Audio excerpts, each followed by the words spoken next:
Hello, everyone, and welcome. Good morning, good evening, good time zone to you all, and welcome to a beautifully balmy day here in beautiful Bellevue, Washington, here at Bungie HQ. Didn't realize it would be that alliterative. Welcome to our stream that's going to go ahead and showcase a little bit of what's to come in Act 2 of Episode Echoes. But very briefly, before I go ahead and kick things off, the eagle-eyed guardians among you have probably noticed a little QR code down here in this general direction. If you go ahead and give it a scan, our friends over at the Bungie Foundation are going to be running a 7th Column Chaos Tournament, and you have a chance to get involved, help them raise some funds, and do some good. So if you go ahead and do yourself a favor, give that a scan. Sleepy, thank you so much for the big 50 gift subs chat. Drop some Meg plants in here. They've got a lot of cool information that's on the way. But speaking of cool information on the way, back to our regularly scheduled programming. Today, we have the distinct opportunity to go ahead and tell you a little bit about the stuff that's going to be arriving with Act 2 of Episode Echoes. But worry not, as always, I'm joined by an all-star cast of guests here from the Bungie development team.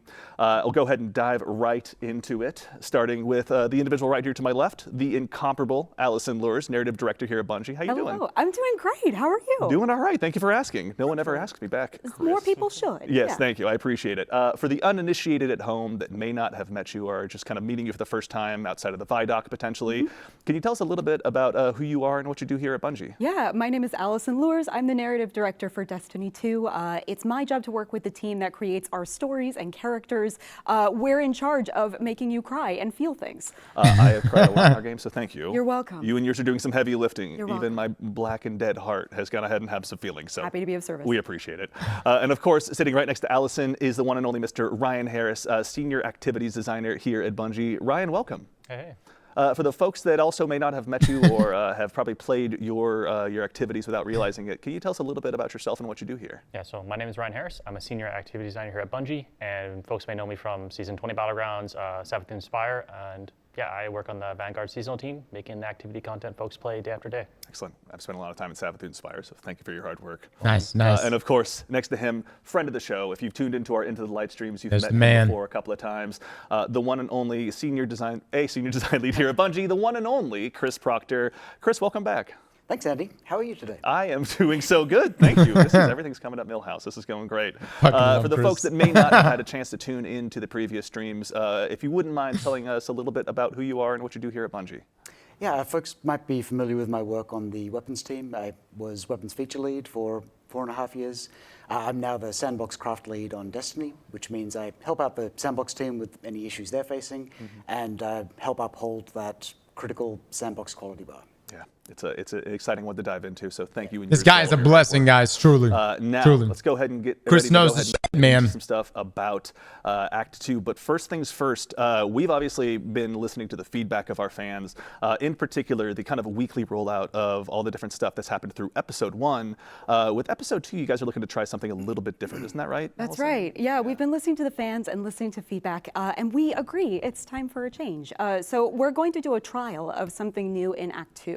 We're going to be dropping all 3 beats of the acts at once. So we'll be dropping all the 3 beats for Act 1 at the same time, all the 3 beats for Act 2 at the same time, all the same beats for Act 3.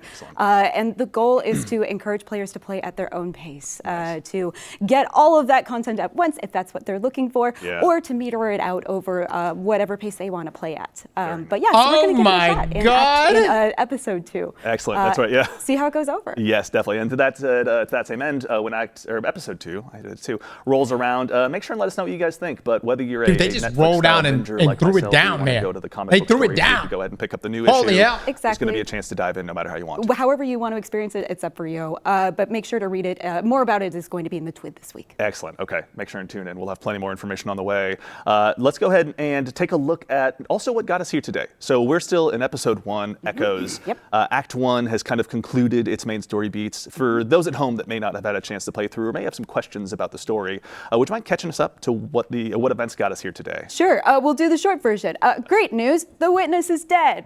We did it. We did it. Yay. And the episodes are all about the consequences of where we killed the witness and how. So when we killed the witness, all of that darkness, all of that memory, all of that energy collided with the light of the traveler. And so all of the memories that were inside of the witness, which is not necessarily exclusively the precursor beings that are inside of it, collided with the light of the traveler and made matter out of those memories. We call those echoes. And one of them launched out towards Nessus. that's huge, dude. And so we followed it to That try is and huge. investigate, Oh see my what God. this thing is. And when we got there, we managed to reunite with Failsafe, who you left. You abandoned her. She's okay with I do this feel because personally she's responsible. chill, Okay. just so you know. Thank Yeah. goodness. Thank you. She's very happy to see us. We're happy to see her. And we're happy to see her. So we've been exploring through Nessus, and initially things are pretty fun. What a fun, cool, lighthearted adventure. Yeah. Nothing bad's going to happen. Of course not. Of course not. Failsafe's around. And the act ends with getting a little tease of like, oh wait, this isn't going to be a strictly lighthearted adventure. Saint gets kidnapped, more than kidnapped, kind of body controlled away from the rest of the group. And as he's taken away, this being called the Conductor is interrogating him and demanding to kind of understand whether or not you are real, like whether Saint is the real Saint or not. It's unnerving and kind of weird, and the vibes are only going to get darker from there. Even better. Given that Saint has a rich history with effects, I'm sure everything is just going to go nice and peachy keen. and easy. Absolutely, yeah. Yeah. Nothing bad. No, So- of course not. And so now that we've washed away that veneer of everything's going to go great, Act 2 now is Yes. arriving as well. Now, there's plenty of stuff for folks to dive into, but as we go ahead and kick things off here with Act 2, can you give us a little bit of a tease of what we're going to be checking out? Yeah, what Saint heard when he was being kind of controlled really got to his head. We are going to be watching him wrestle with some questions that he's never asked himself before. Yeah. And as we are trying to understand more about this Conductor that he has encountered, we are also going to be going back and revisiting one of Destiny's most storied locations very briefly.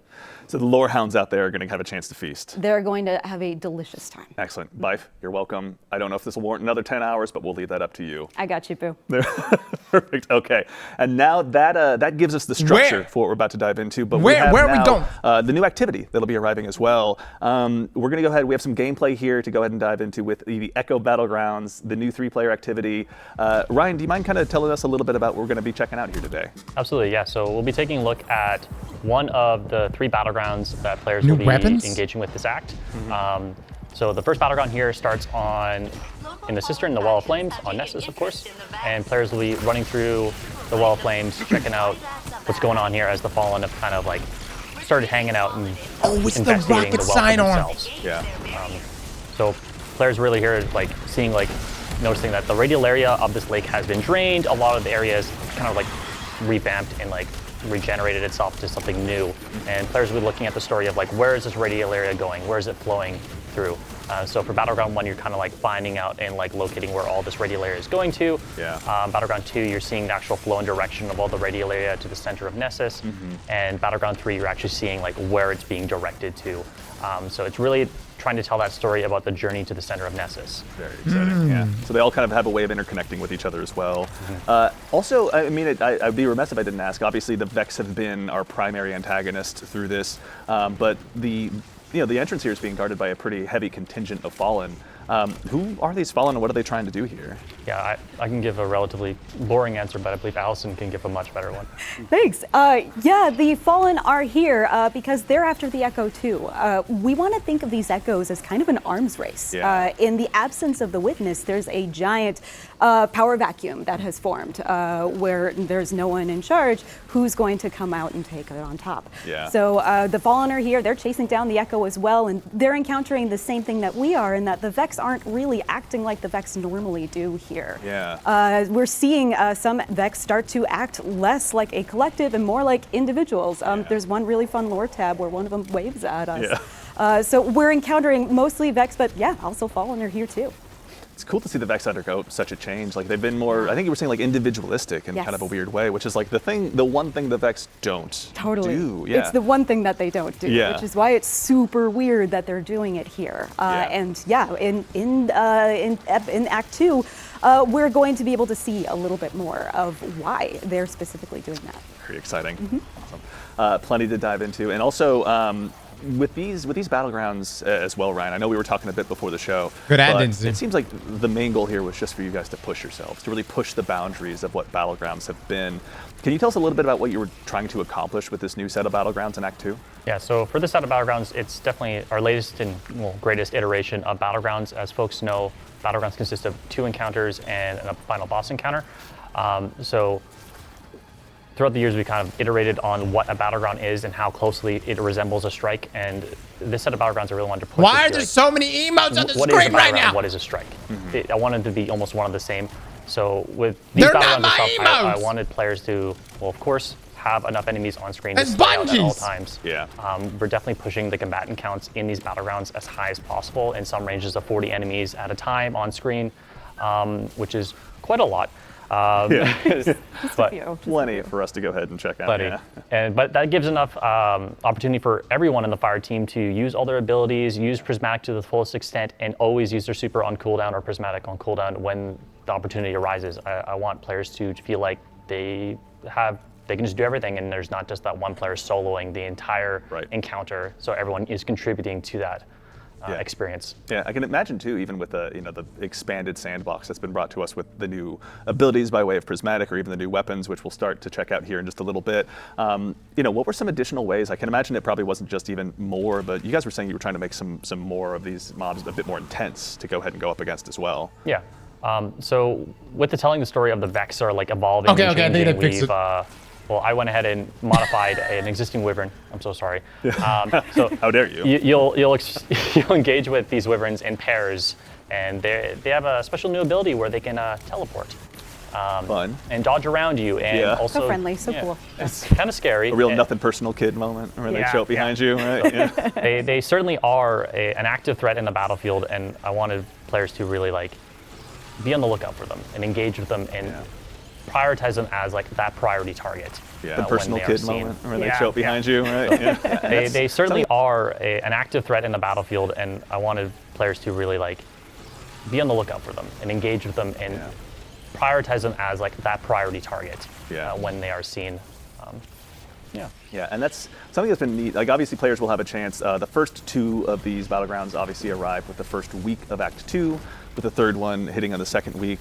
But it's not even necessarily, I think, something that was really cool is you were mentioning earlier that you wanted to make these closer to a strike, or kind of blur that line. The second battleground is kind of like an all-new experience in a lot of ways. It's not just going back to a part of the planet we've been to before with new foes, but it's a brand new experience. Can you tell us what it was like kind of putting that together and sort of creating this journey to the center of Nessus? Yeah, so we really wanted to tell a story of that journey to the center of Nessus, and that requires new geo, new art, new environment. Yeah. So everything after this encounter onwards is just all new geo and layout.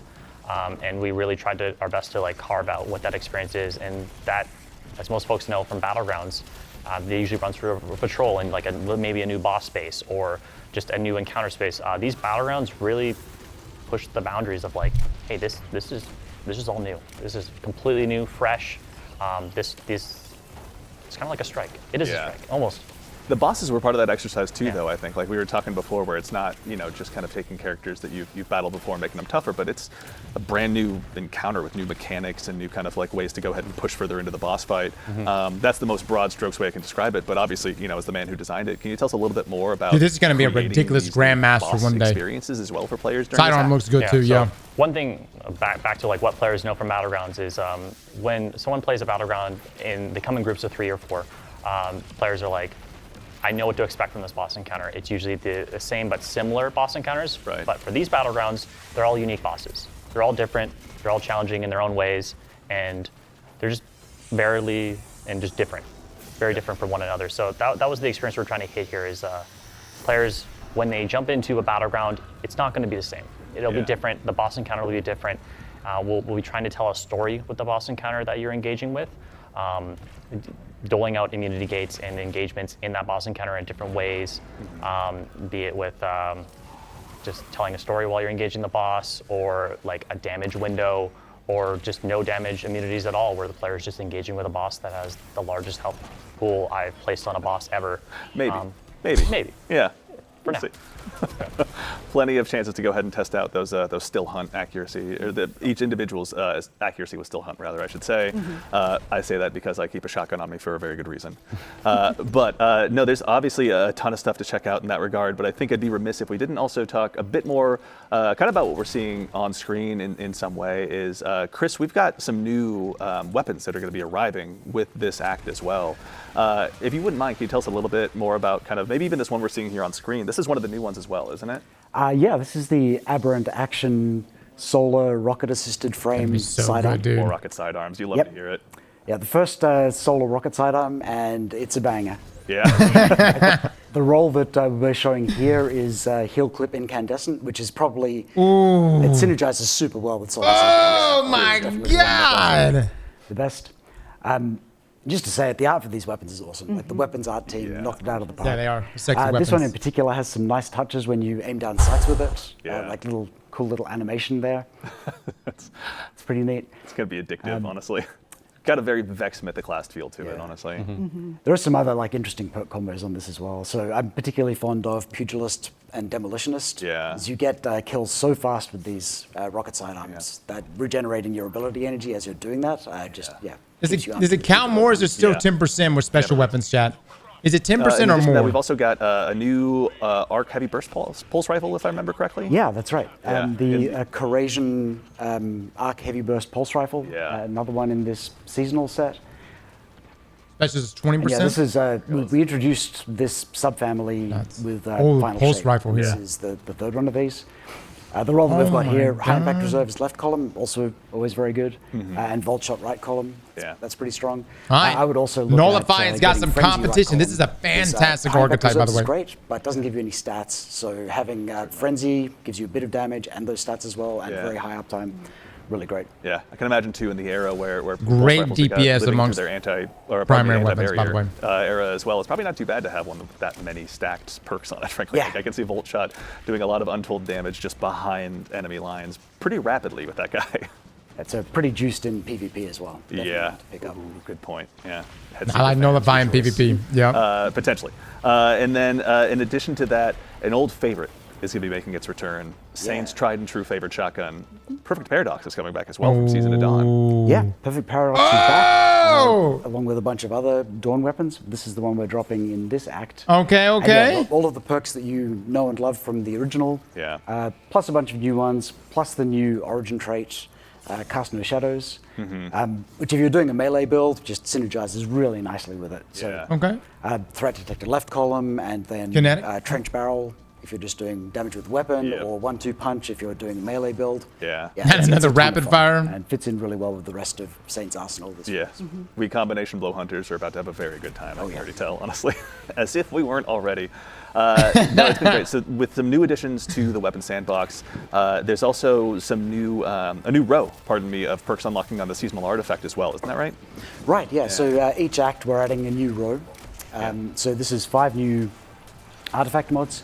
And with these, we're really leaning into sniper rifles and solar damage. There it is. So we'll bring this up in a second. Oh yeah, but- the fire team here obviously is a little bit of their hands full, and also everyone in chat, please give a shout out to Peyton, Mitch, and Justin here who are doing the proverbial heavy lifting, carrying us through this activity. Chat, as they're well. adding a whole new row to the artifact mods. So anti-barrier sniper is coming back. Personal favorite. Love this artifact mod. Been a That's lot of how he buzz was about breaking that, I think, when barriers. everyone saw it on the new seasonal artifact. Yep, it makes it really easy to deal with barrier champions, and you can also go through phalanx Steel shields, Hunt's all about sorts to of be shields. nuts. Very, very. I was so high bad for the utility. Hive Knights that set up so defiant with their shield, and I'm like, I'm really sorry, but this is not going to go well for you. Yeah, and then scavenger mods, so you can keep those special ammo sniper rifles fed. Yeah. Moving on, incendiary rifle rounds. Yeah, so if you've got a solar sniper rifle, and I can think of a couple, we've seen Whisper of the Worm here, but there's also Still Hunt. Yeah. This really juices those. You're scorching targets with this artifact mod, and then if we move on to the next one, once you build up enough scorch stacks and you have that ignition, Oh you do my increased damage in a higher God. radius. Super, super strong. And not only that, but we're adding this other artifact mod for sniper rifles, which increases damage with every precision hit. So if you're landing crit after crit on a boss with Whisper or Still Hunt or your favorite legendary solar sniper rifle, you're going to be, the damage output is going to be Let's just say, Whisper of the Worm mains are just going to be feasting. Oh yeah. Your next Dude. Excision run is about to be just a symphony of Whispers of the Worm. Still honestly. Hunt was already here, guys. Which is, It was not a bad already way to spend meta. some time. Also, this is as I was looking through kind of the additional Oh, heavy buffs that were ammo gonna be sniper added. rifle hits So count with- as more than with one. The arrival of, So Whisper Act right here 2, is going to be nuts. Obviously, Solstice will be a part of that, and we'll touch on that a little bit later here. Oh, in yeah, the we got stream. Solstice coming. But with the arrival of Solstice, you guys are also working on a new balance update as well. Yeah. Covers weapons, covers armor, covers abilities. I'm going to go ahead and kick off with perhaps an update that's very near and dear to my heart. As a Dead Man's Tale main, the Tex Scout rifles are getting a pretty solid PvE buff across the board. Is that right? Yeah, we've seen that the legendary and exotic aggressive scout rifles have been lagging a bit behind in damage output in PvE. So we're bumping that by 30%, which puts them like just ahead of the current leaders for scout rifle damage output. Yeah. They're a ton of fun. Like they hit really hard. Can't wait. Yeah, they do. I'm The, so the excited. seasonal scout not only rifle's because really I just like good, hit firing guys. guys from across the map, but I gotta tell you, I'm looking Really for any good. excuse I can to 30% keep buff, dusting what off the Dead Man's Tale. Yeah. Fighting Lion has taken its place recently, but just as a temporary thing. It's okay. We Also, have a fun seasonal aggressive scout rifle, which you should keep an eye out for. yes, that's right. Yeah, I haven't spent as much time with that as I ought to, honestly. I've been mostly hanging out with Lost Signal. Speaking Time of Worn, Fighting guys. Lion. But this isn't Please, time for Andy please use to Time share Worn. his loadouts necessarily. Time Worn Wayfarer. in That's addition- another live stream. That's another live stream. That's right. Yeah, that's just me tweeting into the void and being like, "Fighting Lion." The Fighting Lion subreddit is probably very happy right now. So shout out to all of them. In addition to that, an old favorite of mine as well. Speaking of some of the classics, Ariana's Vow is going to be getting a pretty sizable buff against barrier shields as well. Yeah, so we've had a bunch of already got a changes buff. to exotic weapons and how they interact with barrier champions. And Ariana's Vow fell a bit behind, so we've bumped its damage substantially. It's 67%. This means that in most difficulties, it will break barrier champion shields in 2 shots, Yeah. which makes its ammo economy like much more valuable. Right. And it had a pretty big rework recently. This just makes it that much stronger. Yeah. Always a good time to go ahead and have. Which those is sitting on obviously your going to head, honestly. synergize We've got with some some other artifact buffs. mods. Any in particular that you wanted to speak to while we were here? I think it obviously should. all I think this it will should. arrive on Bungie.net later, but as long as we got you here, I'd love to hear if you got any more on your mind that you'd love to speak to. Yeah, with the sniper rifle focus in this act, we really wanted to improve their ease of use a bit more in PvE. One of the biggest problems is when you're like trying to land crits on the witness or something and you're taking a bunch of damage, Right. you're getting flinched off target a lot. So we've gone in and halved the flinch from PvE enemies. Yeah. So that's a pretty big one. Yeah. I'm also Only from PvE A little though. bit of foreshadowing, but we've gone in and removed the penalties from adept mods, and this is sort of setting the stage for a larger set of mods that will be dropping in a future release. Oh my Yeah. god. The proverbial stay tuned for everyone out there as well. Yeah. Exactly. The Actually, negative and also we were effects talking of a bit before the adept show, mods too, have but, been removed. removed. There's going to be some armor tuning as well, isn't there as well to like the mods? I believe the. Right, yeah. Yeah. So if you do a lot of raiding, you're probably familiar with the reserves mod swapping shenanigans that you can do. And this is just sort of fiddly and annoying for players. We don't think it's a balance issue, but it is irritating. We didn't want players to have to do it. So now when you switch your reserves mods back off, it'll bring your total reserves back down to their current cap. And to balance that out, we've increased reserves for special and heavy weapons across the board. It varies per weapon type, but it's in the 10 to 15% range. Nice. Okay. And in addition to that, if you do like running reserve mods permanently, we've reduced their cost by 1. You'll note that where some of the discount. Gotta wear it the whole time, brother, if you want it. Reduce that to 1, so this would bring it down to 0. Oh, really? It's a pretty big change. Very nice. All right. So build crafters, you've all been made aware. Now's a chance to start tweaking those variables in your spreadsheets across the board. Very exciting. Okay. A lot of stuff to dive into still yet, but we've also got a brief, quick preview. Dude, this is such a of some long stuff that's gonna be battleground arriving with chat. Solstice. This is Now, for I know real our- like a Our fire shrine. team is here hard They're work in the still background, going. but very briefly, I wanted to make sure that as a part of the show, we took a look at the armor sets that are going to be arriving with Solstice. So, as a reminder, Solstice is going to be hitting here with Act 2. Should be a pretty good time for you guys to dive into. We'll have more information soon. Oh, that but was the you can take second a look one? here Oh, and see kind of the, I don't know, old-timey pilot race car driver. Maybe Yeah. I'm just channeling my old inner race car driver here. Yeah, I but- can really see the adventurer influence Yeah. in this. That idea of an explorer who's Yeah. going and delving into different places. Yeah, I mean, Also the pants. I was going to say, with boots like this, you're Consider the pants. Yeah, seriously. Like the first time as a hunter, I'm jealous of Warlocks. Congratulations, Warlocks, you did it. Let's see. Up next, we've also got our friendly neighborhood Titan, I believe, with perhaps one of the coolest helmets I have ever seen available to them. Once again, as That a is hunter, pretty it's a dope. very alien feeling, being jealous of Titans, but this is one time I'll go ahead and summon that feeling, honestly. I like the jacket. Titans I like out the there, make jacket. sure you go ahead and start getting your transmog Aztecross ready, but this is one I can't wait to see start running around the tower. Should be pretty solid. And then last but very not least, my fellow hunters, we also are going to be able to go ahead and feast. We've got another set of ornaments coming our way. Again, really channeling kind of that adventurer style that they're really going for to theme for this solstice in particular. This is for solstice, the Plus with solstice an of men, expanded guys. sandbox of all the goodies that you folks have been working on to go ahead and have us go ahead and tear through it with. We are very appreciative of it, but yeah, just kind of a quick look at what's to arrive with solstice.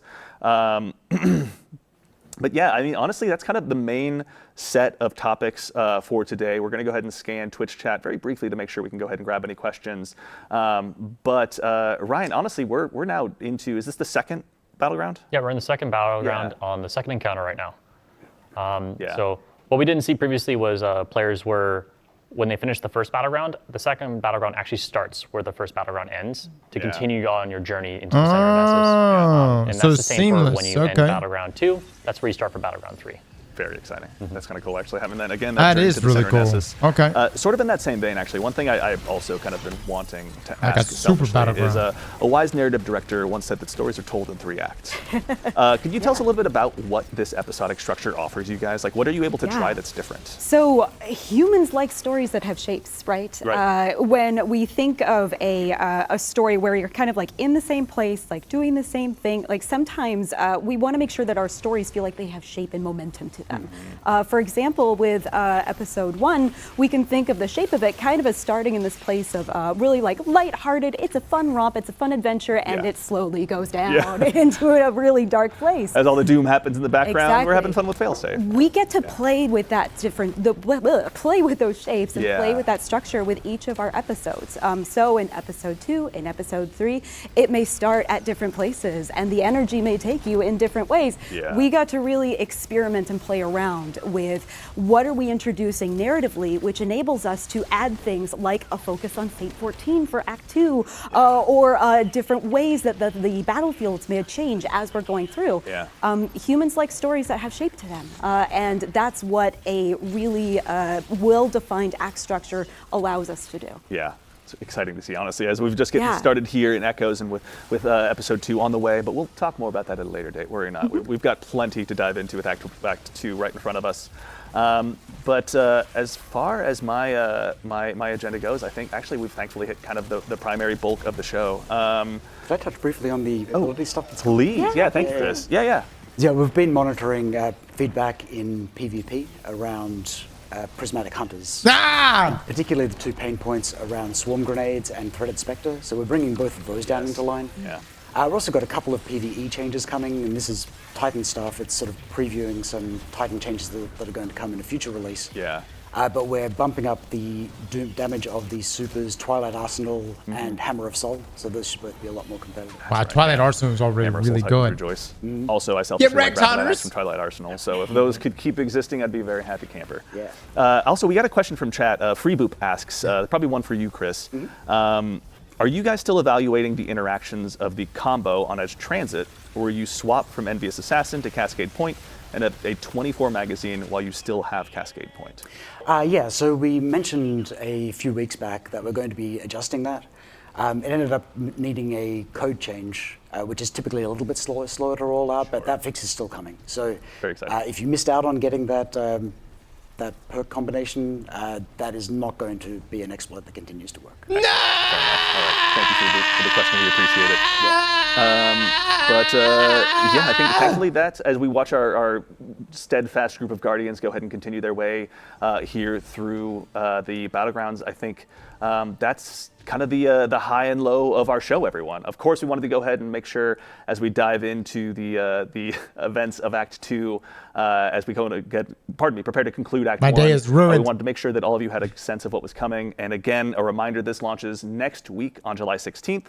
Quick reminder of the topics we covered. Of course, we're going to go ahead and remind you that the Bungie Foundation folks are doing some amazing work. Go ahead and scan that QR code and check out what they're up to. Otherwise, getting wrecked Act now, 2 Cross. arrives next week. With it, you'll have these 3 new Battlegrounds, 2 launching with the first week, the third arriving on the second week. New weapons joining the sandbox, new artifact mods for you to go ahead and unlock, and of course, Solstice will be joining us later on into the act. But otherwise, before we go, I of course want to make sure that we take a chance to go ahead and thank our amazing cast here. Thank you so much for joining us today and telling us about what's to come. Thanks for having us. Absolutely. Yeah, thanks, Andy. Yeah, appreciate the time. To our amazing team of playtesters in the background, Mitch, Justin, and Peyton, thank you very much for doing the proverbial heavy lifting. To the amazing team here, producers in-house, they go ahead and put this all on.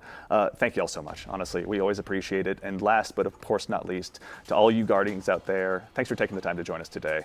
We'll see you all very soon, but in the meantime, take care of yourselves, take care of each other, and we'll see you all Starside. Good stuff, Andy. Good stuff. All right, guys, let's do a little recap of everything right now. Let me change up the audio mix here. They started off with a pretty big banger. The biggest banger probably out of everything here is that no more time gates. You want to get through the story all in the first week, you can do that. You can literally blow your load, get through all the narrative points, or you can space it out over the course of the entire act. That is being left up to the freedom of the player.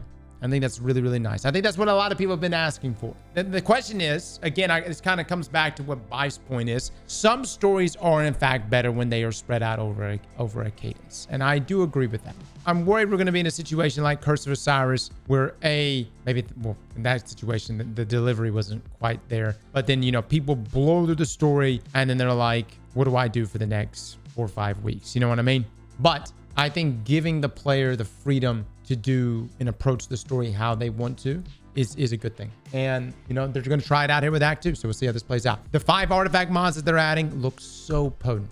I mean, look so damn good. The anti-barrier sniper rifle is going to be huge. Still Hunt, you just thought Still Hunt was meta right now? Dude, they didn't mention any type of nerf to Still Hunt. Still Hunt is about to be even more insane than what it is currently. Going to be wild, and I'm assuming it's probably going to work with its golden gun shot, where you'll be able to instantly poop through a barrier champion shield if you want. And then of course it's going to remain overcharged at all times because of the anti-barrier mod. I think the other big reveal that was made, is her name Allison? What's her name? So she mentioned at the very beginning of the stream that not everything inside of the witness, or unless I misheard, but she mentioned not everything inside of the witness was the precursor race. Did y'all pick up on that? Did y'all hear that? That is huge. And I love how she just dropped that banger super casually. We're going to be dropping all 3 beats of the acts at once. So we'll be dropping all the 3 beats for Act 1 at the same time, all the 3 beats for Act 2 at the same time, all the same beats for Act 3. Which just means, guys, you're going to get all the story right out the gate. And but keep in mind, they're saying this is a trial. So they're going to see how this plays out and whether or not people like that or not. I don't foresee people being like, hey, go back to the old model, but we'll see what plays out with it. The goal is to encourage players to play at their own pace, to get all of that content at once if that's what they're looking for, or to meter it out over whatever pace they want to play at. But yeah, so we're going to give it a shot in episode 2. Excellent. That's right. Yeah. See how it goes over. Yes, definitely. And to that. Episode 2. All right. Well, for the time being, still going to have time gates. Don't worry. We'll be here every Tuesday. But they're going to try this out in episode 2. We'll see how that goes. We're getting a TWAB or a blog post this week from Bungie, which is going to clarify this a lot more. I'm assuming it's episode 2 that they're going to try this out, because she reiterates that Act 1, Act 2, and Act 3 will have all the story beats drop when those acts unlock. So she wouldn't be bringing up Act 1 if we were going to try this in Act 2 of episode 1. I believe. We'll get more clarification on this, okay? Check X. So Bive actually tweeted out a second ago, correction, this is for episode 2 Revenant, not Echoes, that they're going to be dropping the story beats. All right. It is confirmed episode 2, everybody. The episodes are all about the consequences of where we killed the witness and how. So when we killed the witness, all of that darkness, all of that memory, all of that energy collided with the light of the traveler. And so all of the memories that were inside of the witness, which is not necessarily exclusively the precursor beings. Okay, all the memories. Okay, so not the beings, the memories. I don't know. What does that even mean? I mean, obviously, the witness would have had dealings with a variety of different races. That's it. I just wanted to watch this last part, guys. Look, everything looks really juicy. I'm excited. I think the artifact mods are going to be disgusting. Chris and his team is cooking. I think the rocket sidearm is probably going to be the most used weapon in the game. The only thing that's going to be conflicting with that, though, is Still Hunt. You're going to have a lot of people using Still Hunt with artifact mods, and obviously because Still Hunt's really, really strong. But with it having combinations like Hill Clip and Incandescent, and even the combination he brought up, Pugilist and Demo together, like, and then that being a higher percentage of ability energy back per kill because it's a special weapon, which is being utilized as a primary, it's going to be very, very strong. You know, specifically Whisper is going to be really, really strong because it's a heavy solar sniper that's going to be able to dip into all the artifact mods. And before anyone jumps up and says, Cross, what about Darcy? The last artifact mod spoke about heavy sniper rifles. Give up now. Darcy is ass. Darcy is shite. We will test it just to put it to rest, but unless there's an individual buff to Darcy, it will still be shite next week. All right, guys, I'm excited, man. The new battlegrounds also looks really, really exciting. They look very large. Their ad density is really, really good. And I'm excited to be challenged and stress test some of our really, really good builds. We've got a lot of build battle episodes, so we'll probably be doing a lot of builds in this activity. What is the difference between episodes and seasons, though? The difference is this is an entirely new addition to the activity. From the very beginning here, when they showed, the opening scenes here, instead of us just being like, for instance, we got the coil, right? I love the coil. But once you got past the variations of it in the first few weeks, it's still the same coil throughout the entirety of the season. Do the narrative points change? Sure. But it's still the same. It's still the same. Whereas this, you actually have physical changes to the area that you're playing in, as well as activity changes themselves. So think of it as like, imagine the sundial, but the sundial completely changed. Locations had different additions and was an evolving space that coincided with the narrative. And that kind of that gives you the illusion of a true live game experience, right? I'm not saying it's perfect, but it does break up, the boringness. I didn't get necessarily bored of the coil, but if I played it every single day, I would definitely get bored of it. This activity change, though, and these actual physical changes will keep things hopefully fresh. And then the other thing that makes episodes different from seasons, we're getting 5 whole new artifact mods, and then we're going to get another 5 whole new artifact mods in Act 3. So yes, you can look at it and say this doesn't feel any different from seasons, and I would say there's a ton of similarities naturally. But with those artifact mods, you're going to have probably big meta changes, which is also going to coincide with the changes to the sandbox that Chris Proctor and his team is working on. You'll be getting the sandbox changes that are going to probably ship alongside each one of those acts. The other difference, and I know like right now we're definitely like with the cadence still being split up week to week, it still feels like a season. But next episode, so the one in October, that will be when they're going to try out the rollout of, hey, let's drop the whole story on you all at once. And they'll do that for acts 1, 2, and 3 as a trial period and see how that goes. Haven't previous battlegrounds also been eventually dropped as grandmasters? Yeah, the previous battlegrounds have become grandmaster nightfalls. Yes, and arguably some of the most challenging. Just saying, like the ad density for battlegrounds is really, really high, and so some of the more challenging nightfalls we've had to do over the past couple of years has been battleground nightfalls. Yeah, guys, we're just going to just continue monitoring, playing, experiencing things. We've got this act launching next week. We've got Solstice, which of course is going to have a Solstice event. And we'll just see. I know that the episodes or the seasons that have launched alongside annual expansions have been weaker. I hope that things narratively continue to be strong. And the activity mixing up here is really, really nice. We'll see where is that point where episodes truly start to feel different than seasons. And hopefully that starts next week. Can you go over the artifact mods that are coming? Yeah, they showed it right here.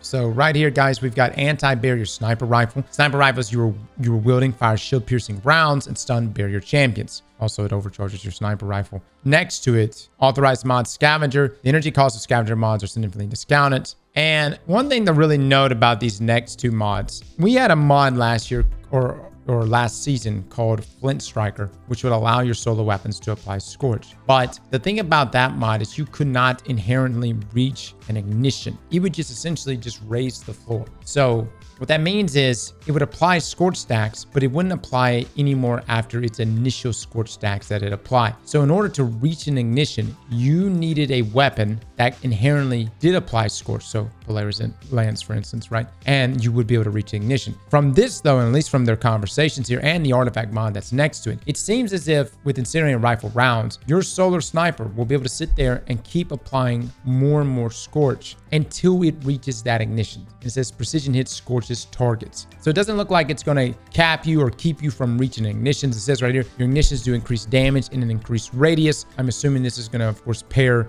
with our solar fragments that also increase ignition AoE. So we'll have to see, make sure that does stack, and we'll do like a pre and post test for that one. And keep in mind, solar fulmination, this is not something that's tied to just sniper rifles. Notice it's just something that, of course, is going to synergize here. But it says your ignitions do increase damage in an increased radius. That's all ignitions. Anything that does ignitions. And so, we'll have to just see how big that radius actually is. So any source that can cause scorch and reach an ignition. You guys want to break out Dragon's Breath again? There you go. You want to break out Dawn Course? There you go. Yeah, we'll just have to mess around and see. And then its last artifact mod, took them a while to get over here. Last artifact mod is Sniper's Meditation. Sniper rifle hits grants stacking sniper rifle damage, stability, and reload bonuses for a short time.